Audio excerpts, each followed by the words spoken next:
नमस्कार, स्वागत है आपका बुलेटिन में। खबरों का रुख करेंगे, उससे पहले नजर डालते हैं इस वक्त की सुर्खियों पर।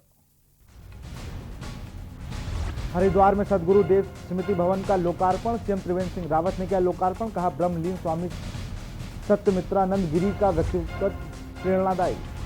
उत्तराखंड में किसानों पर राजनीति जारी, कृषि बिल पर बोले पूर्व मुख्यमंत्री। कहा, बिल किसानों को नहीं पसंद, बनाना ही बेकार।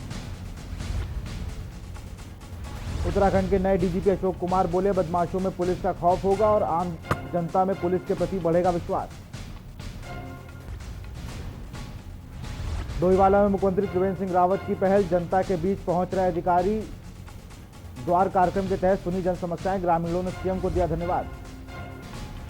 नैनीताल में 26 से 30 दिसंबर तक होगा विंटर कार्निवल, साहसिक खेल रहेंगे मुख्य आकर्षण। उत्तराखंड में कोरोना के एक्टिव केस फिर 5000 के पार, सोमवार को 455 लोगों में हुई कोरोना की पुष्टि। आप देख रहे हैं के न्यूज, खबरों का सारथी। और बुलेटिन की शुरुआत करते हैं इस वक्त की बड़ी खबर से। देहरादून से आपको बता रहे हैं, पोस्ट ऑफिस में समीक्षा बैठक का आयोजन हुआ है। बैठक में केंद्रीय राज्य मंत्री संजय धोत्रे मौजूद हैं। केंद्रीय योजना का किया है शुभारंभ। 7 अक्टूबर 2019 को पहली बार उत्तराखंड डाक परिमंडल की समीक्षा बैठक का आयोजन किया गया है। केंद्रीय राज्य मंत्री उत्तराखंड डाक परिमंडल की समीक्षा बैठक की है। देहरादून से खबर आपको बता रहे, पोस्ट ऑफिस में समीक्षा बैठक का आयोजन हुआ है। बैठक में केंद्रीय राज्य मंत्री संजय धोत्रे मौजूद। केंद्रीय योजना का किया है शुभारंभ। केंद्रीय राज्य मंत्री ने उत्तराखंड डाक परिमंडल की समीक्षा की है।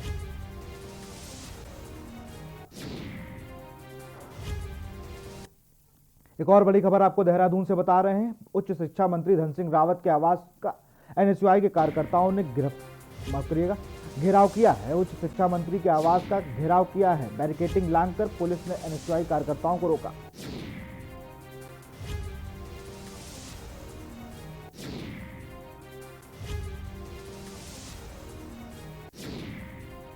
बड़ी खबर आपको देहरादून से बता रहे हैं, क्या उच्च शिक्षा मंत्री धन सिंह रावत के आवास का घेराव हुआ है। एनएसयूआई ने उच्च शिक्षा मंत्री धन सिंह रावत के घर का घेराव किया है। पुलिस ने बैरिकेडिंग लगाकर एनएसयूआई के कार्यकर्ताओं को रोका है। 18 अशासकीय महाविद्यालयों के अनुदान को रोके जाने पर विरोध प्रदर्शन कर रहे हैं एनएसयूआई के कार्यकर्ता। खबर आपको देहरादून से बता रहे हैं, उच्च शिक्षा मंत्री धन सिंह रावत के आवास का घेराव हुआ है।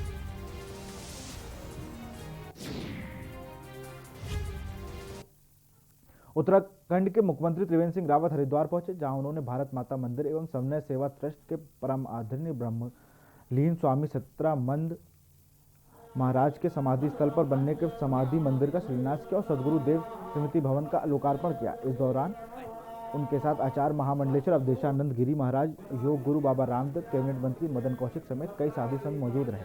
सीएम त्रिवेंद्र सिंह रावत ने ब्रह्मलीन संत सत्यमित्रानंद महाराज को महासंत बताते हुए कहा कि संत धर्म से शंकराचार्य सबसे बड़ा पद होता है और उन्होंने मां गंगा के लिए पद को भी छोड़ दिया।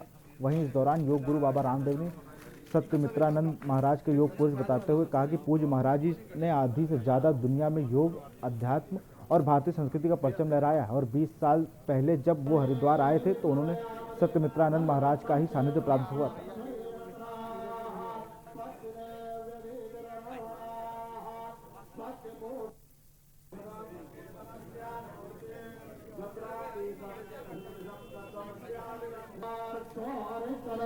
भारत माता मंदिर ट्रस्ट की भी स्थापना की और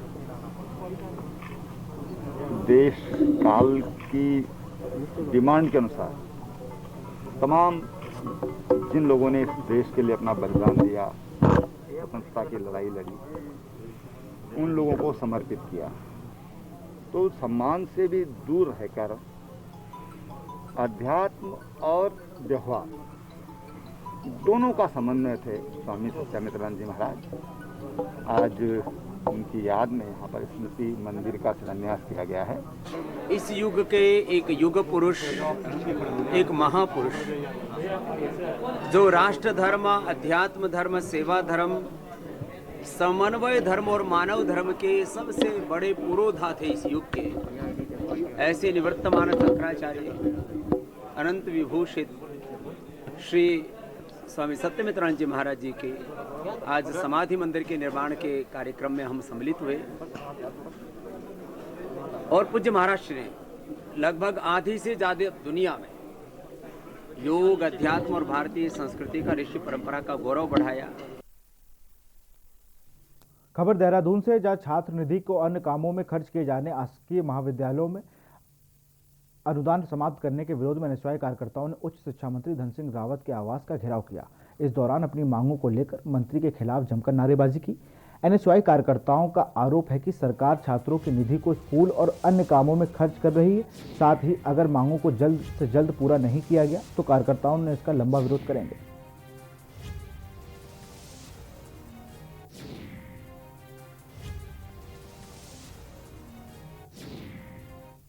मांग ये है कि जो 50% छात्र निधि का पैसा है वो वापस किया जाए और उनको महाविद्यालय में ही खर्च किया जाए। दूसरी हमारी मांग है कि जितने भी प्रदेश के 18 शासकीय महाविद्यालय हैं जिनको मिलने वाली 100 करोड़ की अनुदान राशि को सरकार द्वारा रोक दिया गया है, उसका हम विरोध करते हैं। ये महाविद्यालय उत्तराखंड के सबसे अधिक छात्र संख्या वाले महाविद्यालय हैं और अगर ऐसा हुआ तो छात्रों को बड़ी परेशानी का सामना करना पड़ेगा। उत्तराखंड डाक परिमंडल की समीक्षा बैठक आज देहरादून के डाक परिमंडल कार्यालय में हुई। परिमंडल की समीक्षा संचार एवं मानव संसाधन केंद्रीय राज्य मंत्री संजय धोत्रे ने की। इस बैठक में राज्य में डाक विभाग में कामकाज की स्थिति क्या है और खास तौर पर कोरोना काल में डाक विभाग कैसे कामकाज कर रहा है, इसकी समीक्षा की गई। साथ ही अन्य कई योजनाओं की क्या स्थिति है, इसका भी जायजा लिया गया। इस दौरान संचार मंत्री संजय धोत्रे ने बताया कि राज्य में डाक विभाग लगातार बेहतर काम कर रहा है और कोरोना काल में कर्मचारियों ने अपनी जान जोखिम में डालकर भी लोगों की सेवाएं दी। उनका कहना है भले टेक्नोलॉजी कितनी भी बढ़ गई हो, लेकिन आज भी डाक ही उतनी आवश्यकता जितनी पहले थी। डाक विभाग की 5 स्टार विलेज की एक योजना है जिसमें हमने उत्तराखंड के सारे जिलों में से 50 गांव जो है वहाँ पे योजना शुरू होने वाली है। तो इसमें हर एक किस्म के हमारा, जैसे कि हमारा पोस्टल लाइफ इंश्योरेंस है, पोस्टल सेविंग है, बाद में सुकन्या समृद्धि योजना है। मिनी स्विट्जरलैंड से प्रसिद्ध पर्यटक स्थल चोपटा और तुंगनाथ में पर्यटकों की भरमार लगी हुई है।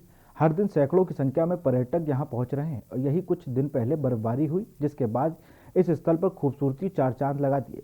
वैसे दिसंबर के तीसरे सप्ताह में इस क्षेत्र में ज़्यादा बर्फबारी होती है, लेकिन इस बार अभी भी से बर्फबारी शुरू हो गई है और पर्यटकों ने आना शुरू कर दिया है।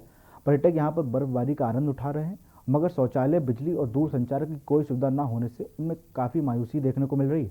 सैलानी यहाँ रुकने के लिए तो पहुँचते हैं, लेकिन सुविधाएं न होने के कारण भाग जाते हैं। ऐसे में क्षेत्रों के पर्यटन व्यवसाय पर बुरा असर पड़ रहा है। देखिए इस रिपोर्ट में।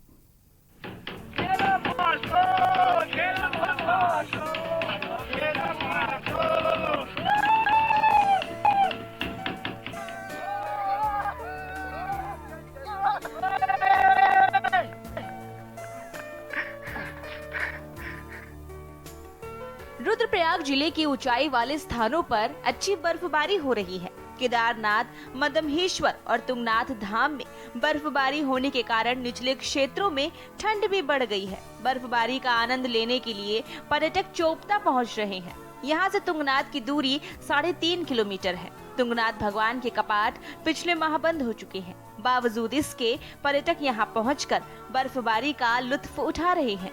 साथ ही बर्फबारी में नृत्य भी कर रहे हैं। मिनी स्विट्जरलैंड के नाम से जाना जाने वाला पर्यटक स्थल चोपता में इस बार अच्छे से अच्छी बर्फबारी हो रही है। क्षेत्र में लगभग 2 से 3 फीट के करीब बर्फ जमी हुई है, जिसमें इन दिनों देश के विभिन्न जगहों से बड़ी संख्या में पर्यटक बर्फ का लुत्फ उठाने चोपता पहुंच रहे हैं। जिले में पर्यटन की अपार संभावनाएं तो मौजूद हैं, लेकिन सरकारों की ओर से इन पर्यटक स्थलों को संवारने के लिए कोई ठोस पहल नहीं की गई है।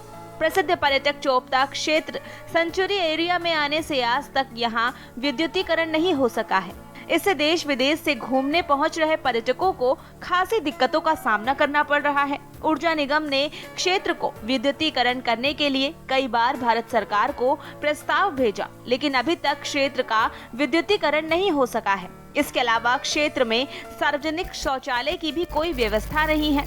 मिनी स्विट्जरलैंड चोपता में मूलभूत सुविधाओं के नाम पर सरकार व्यवस्थाएं नहीं जुटा पा रही है। चोपता दुगलबिट्टा में बना गढ़वाल मंडल विकास निगम का गेस्ट हाउस भी खंडहर में तब्दील हो गया है। इसके लिए भी सरकार और शासन प्रशासन की ओर से कोई ठोस कदम नहीं उठाए गए हैं। हमारी भी बहुत ही शानदार और इतना अच्छा मौसम था उस समय कि पर्यटकों के लिए बहुत ही शानदार था। और अगर वहाँ पे जरा लाइटिंग की व्यवस्था और दूरसंचार सुविधा की व्यवस्था हो जाती तो वो हमारे उत्तराखंड के लिए स्वर्णिम स्थल हो जाता वो। बता दें, हर साल लाखों की संख्या में पर्यटक चोपता पहुंचते हैं। तृतीय केदार तुंगनाथ मंदिर के निकट व केदारनाथ और बद्रीनाथ यात्रा मार्ग का मुख्य पड़ाव होने के कारण यहां तीर्थ यात्रियों का तांता भी लगा रहता है। बावजूद इसके अभी तक इस स्थान पर एक स्थायी शौचालय तक की कोई व्यवस्था नहीं हो पाई है। चोपता में एक भी सफाई कर्मचारी मौजूद नहीं है। सरकार से यही चाहते हैं कि यहाँ पे जो हमारे तुंगनाथ का स्थल है, जो ये पर्यटक स्थल है, इसका विकास करने के लिए इसको उत्तराखंड देश विदेश स्तर पर इसको लाया जाए और यहाँ पे दूरसंचार की अच्छी सुविधाएं मुहैया करवाई जाए और साथ ही लाइटिंग व्यवस्था भी वहाँ पे मुहैया करवाई। वहीं पर्यटन मंत्री सतपाल महाराज ने भी क्या कुछ कहा, ये भी सुनिए। चोपता के अंदर जो है कुछ लीगल समस्याएं पैदा हुई हैं और पर्यावरण को लेकर के वहां पर कोर्ट ने चिंता व्यक्त की है। उसको लेकर के हम लोग उसके लिए प्रयास कर रहे हैं, क्योंकि मैं समझता हूं कि ऐसे जैसे चोपता जैसे स्थल का बहुत तेजी से विकास होना चाहिए। वहां पर कैंपिंग भी होती थी, वो भी रोक दी गई। तो निश्चित रूप में हम कोर्ट में जाकर के कोर्ट को बताएंगे कि हमारे जो रमणीय स्थल हैं इस प्रकार से उनमें रोक नहीं लगनी चाहिए, उनका विकास होना चाहिए। चोपता के साथ ही अन्य पर्यटक स्थलों में अच्छी बर्फबारी हो रही है, जिस कारण पर्यटक इन स्थलों का दीदार करने के लिए बड़ी संख्या में पहुंच रहे हैं। रुद्रप्रयाग से के न्यूज इंडिया के लिए रोहित डिमरी की रिपोर्ट।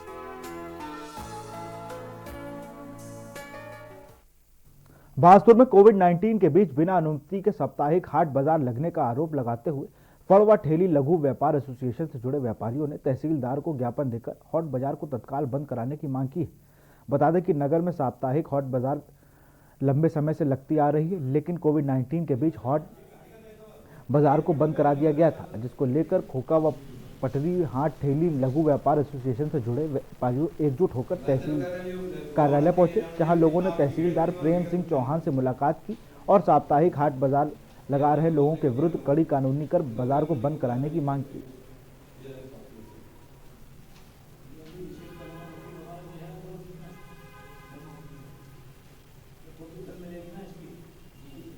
बाजार लग रहा है बाजपुर में, ये यहाँ नहीं लगना चाहिए।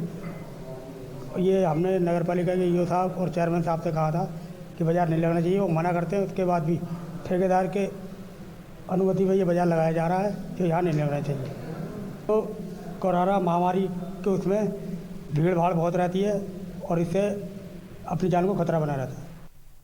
उत्तराखंड में 2022 के विधानसभा चुनाव से पहले कांग्रेस में वर्चस्व की जंग शुरू हो गई। पार्टी में प्रीतम कैंप और हरदा कैंप आमने सामने आ गए। हल्द्वानी में हरीश रावत के समर्थकों ने प्रेस वार्ता की, जिसमें 2022 का विधानसभा चुनाव पूर्व मुख्यमंत्री हरीश रावत के नेतृत्व में लड़ने की मांग समर्थकों ने की, जिस पर कांग्रेस प्रदेश उपाध्यक्ष सूर्यकांत धस्माना ने इशारों में हरदा कैंप पर निशाना साधते हुए कहा कि किसी को गलतफहमी नहीं होनी चाहिए।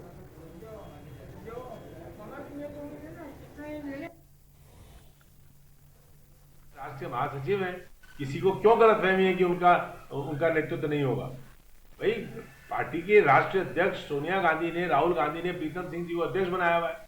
तो अध्यक्ष जी की टीम में सब लोग जितने हैं, बड़े हैं, छोटे हैं, पूर्व मुख्यमंत्री हैं, पूर्व अध्यक्ष हैं, वर्तमान के पदाधिकारी हैं, चुनाव लड़े हुए लोग हैं, चुनाव लड़ने वाले लोग हैं, सारे ही लोग जो हैं वो एक टीम के रूप में काम करते हैं। दिल्ली से लेकर उत्तराखंड तक किसानों पर राजनीति शुरू हो चुकी है। कृषि बिल को लेकर किसानों पर हो रहे उत्पीड़न अब राजनीति गर्म हो रही। वहीं उत्तराखंड के पूर्व मुख्यमंत्री व कांग्रेस के महासचिव हरीश रावत ने किसान और कृषि बिल को लेकर केंद्र सरकार पर हमला बोला है।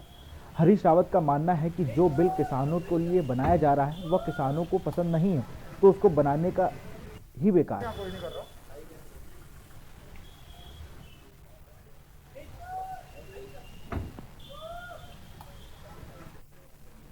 ज्ञान हथेली पर लेकर के, आंखों में आंसू लेकर के केंद्र सरकार के दरवाजे पर आया है, दिल्ली में आया है। और जिस तरीके से उनको रास्ते में रोकने का प्रयास हुआ है, ऐसा लग रहा है जैसे किसान न आए हों शत्रु से। और केंद्र सरकार घमंड में चूर है, उनको उनसे बातचीत करनी चाहिए, कोई शर्त बातचीत में नहीं रखनी चाहिए, बल्कि अच्छा हो कि वो ये फैसला ही करे कि भाई ये कानून जिनके लिए तुम कह रहे हो कानून बनाया, वही किसान कह रहे हैं हमको ये कानून नहीं चाहिए, तो हमारे विरोध में, ये तो हमारी जिंदगी के साथ खिलवाड़ है। यहाँ रुकते एक छोटे से ब्रेक के लिए, जल्द हाजिर होंगे।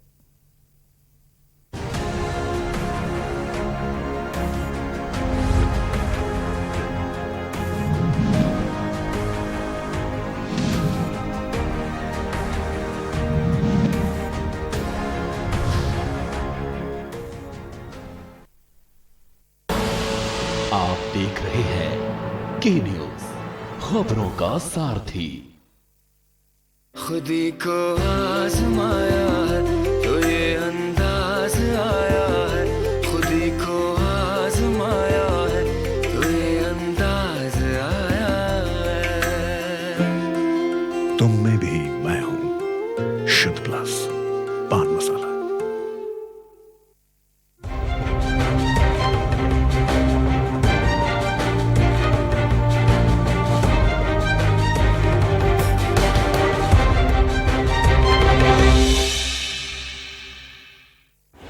जब आपकी सोच को अंधेरा घेर लेता है और सिस्टम भी मुंह फेर लेता है, जब वादों की परतें खुलने लगती हैं और हारी उम्मीदों का ऊंचा ढेर लगता है, जब सड़क पर एड़ी की रगड़ देखकर अब तक जो भी हुआ सब बेअसर लगता है, तब चिंतन से डगर होगी आसान, मंथन से निकलेगा समाधान।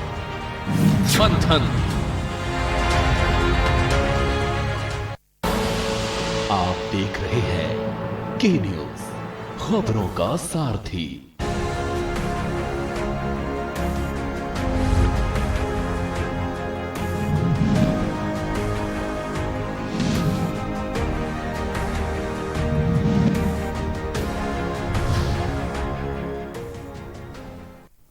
ब्रेक के बाद आपका स्वागत है। पहले डोबरा चांटी, जानकी सेतु और अब सूरधार। जी हां, विकास की इबारत लिखते मुख्यमंत्री त्रिवेंद्र सिंह रावत ने प्रदेशवासियों को सूरधार झील के रूप में एक नया तोहफा दिया है। सूरधार गांव में झील बनकर तैयार हो गई है, जिसका मुख्यमंत्री त्रिवेंद्र सिंह रावत ने भव्य समारोह लोकार्पण किया और बहुउपयोगी सूरधार झील जनता को समर्पित की। देखिए इस रिपोर्ट में।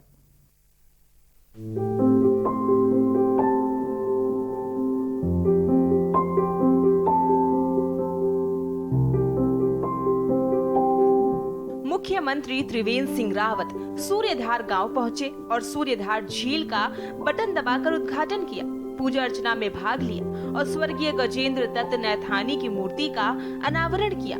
सूर्यधार झील स्वर्गीय गजेंद्र सिंह नैथानी ताऊ जी के नाम से जानी जाएगी। कार्यक्रम में सांस्कृतिक कार्यक्रमों ने समा बांधा तो बड़ी संख्या में लोगों ने समारोह में शिरकत की, जिससे कार्यक्रम ऐतिहासिक और यादगार बन गया। इस अवसर पर स्वर्गीय गजेंद्र दत्त नैथानी के परिजनों को सीएम ने शॉल उड़ाकर सम्मानित किया, तो वहीं झील बांध को तय समय पर बनाने वाली सिंचाई विभाग की इंजीनियर्स टीम को मोमेंटो देकर सम्मानित किया। झील के बनने से क्षेत्र के लोगों में बेहद खुशी है और उत्साह का माहौल है, क्योंकि अब पहाड़ के इस दौरान क्षेत्र में रोजगार के साथ ही लोगों के आने जाने का भी सिलसिला शुरू हो जाएगा। क्षेत्र की महिलाओं ने मुख्यमंत्री त्रिवेंद्र सिंह रावत का आभार जताते हुए कहा कि मुख्यमंत्री की इच्छा शक्ति का ही नतीजा है कि आज इतनी बड़ी योजना हमारे क्षेत्र को मिली है। काफी फायदे सभी लोगों को होंगे।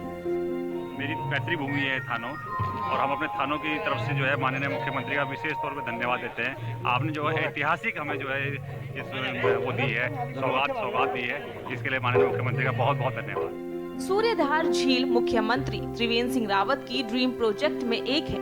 इस झील में क्षेत्र को पेयजल और सिंचाई के लिए पानी उपलब्ध होगा। इससे लगभग 18 गांवों को सिंचाई और 19 गांवों को पेयजल मिलेगा, जो कि पूरी तरह से ग्रेविटी आधारित होगी। बता दें कि क्षेत्र में लंबे समय से पेयजल और खेतों की सिंचाई के लिए पानी की उपलब्धता न होने की समस्या रही है। क्षेत्रवासियों की इसी दिक्कत को समझते हुए मुख्यमंत्री ने सूर्यधार में झील बनाने का ऐलान किया था। इससे जो प्रत्यक्ष लाभ और जो तुरंत लाभ होगा वो हमारे किसानों को होगा। यहाँ के जो गांव के जो 19 गांव के लोग हैं जिनको पर्याप्त पेयजल मिलेगा और जिसके लिए कभी भी बिजली पर निर्भर नहीं रहना होगा। अभी तक जो हम पेयजल दे रहे हैं वो ट्यूबवेल से दे रहे हैं। उसके कारण कई बार बिजली की कोई गड़बड़ी होती है, कई बार पेड़ पौधे गिर जाते हैं, उसके कारण बिजली की जो सप्लाई है वो बाधित होती है। तो हम पूरे ग्रेविटी वाटर गाँव वालों को देंगे। अभी तक 40 लीटर पर कैपिटा पानी दिया जा रहा था, अब 100 लीटर इस परियोजना के बन जाने से 100 लीटर पर कैपिटा पानी मिलेगा। मुख्यमंत्री त्रिवेंद्र सिंह रावत ने समय समय पर सूर्यधार में निर्माणाधीन झील के निरीक्षण किए जाते रहे हैं। अब रिकॉर्ड समय से पहले ये झील बनकर तैयार हो गई है। ये झील आने वाले दिनों में देहरादून जिले में नए टूरिस्ट डेस्टिनेशन के तौर पर उभरेगी। यहाँ पर सरकार की योजना नौकायन के साथ ही लोगों को प्राकृतिक का दीदार कराने व अन्य पर्यटन गतिविधियाँ संचालित करने की है। इस बहुउद्देशीय योजना के माध्यम से प्रति वर्ष 7 करोड़ रुपए की बिजली की बचत भी होगी। इससे किसानों को 12 महीने पानी मिलेगा। इसलिए अब क्षेत्र को लोगों को स्वरोजगार के लिए भी आगे आकर काम करने होंगे, तभी इस योजना का लाभ क्षेत्र और राज्य को मिलेगा। डोईवाला से के न्यूज इंडिया के लिए राजकुमार अग्रवाल की रिपोर्ट। उत्तराखंड के वर्तमान डीजीपी अनिल कुमार रतूड़ी सेवानिवृत्त होने के अवसर पर पुलिस लाइन में विदाई कार्यक्रम का आयोजन किया गया। कार्यक्रम में परेड का आयोजन भी किया गया। इस दौरान डीजीपी अनिल कुमार रतूड़ी का परेड के जरिए सलामी दी गई। आपको बता दें कि अनिल कुमार रतूड़ी 1987 बैच के आईपीएस अधिकारी हैं, जिन्होंने कई जगह अपनी सेवाएं दी हैं। इस दौरान मीडिया से बातचीत में डीजीपी ने कहा कि हमारा प्रदेश बहुत तेजी से प्रगति और आगे बढ़ रहा है। उन्होंने कहा कि उत्तराखंड राज्य को बने 20 साल हो गए, जिसमें राज्य को प्रगति और ले जाने में पुलिस का अहम योगदान रहा है। वहीं आज राज्य में डीजीपी के रूप में अशोक कुमार कार्यभार ग्रहण करने जा रहे हैं। अशोक कुमार उत्तराखंड के 11वें डीजीपी होंगे। कार्यक्रम में हरियाणा के डीजीपी मनोज यादव सहित कई आला अधिकारी मौजूद रहे।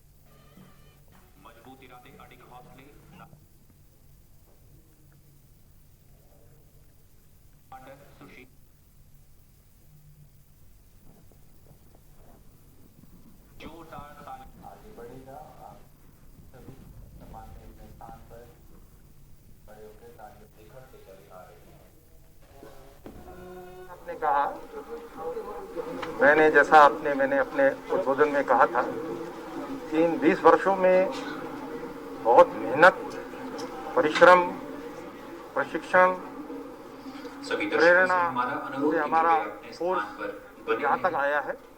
इसमें मुख्य भूमिका हमारे सिपाहियों की है और वो भूमिका इस प्रकार की है कि धूप में, ठंड में, बारिश में, आजकल कोविड के टाइम में हमारा जवान रोड पर है और उसको हर किस्म की चुनौती के सामने रहना पड़ता है। सब इंस्पेक्टर्स को जो हमारा कटिंग एज है, नेतृत्व तो हमारे अधिकारी देते हैं, लेकिन जो असली काम करते हैं वो ये लोग करते हैं। और 20 वर्ष में इनके अंदर जो प्रोफेशनलिज्म और जो एक ह्यूमनिज्म आया, ह्यूमैनिटी का जो मानवीय जो पहलू का हम लोगों ने विकास करने का प्रयास किया। फिलहाल इस बुलेटिन में इतना ही। देखते रहिए के न्यूज इंडिया। नमस्कार।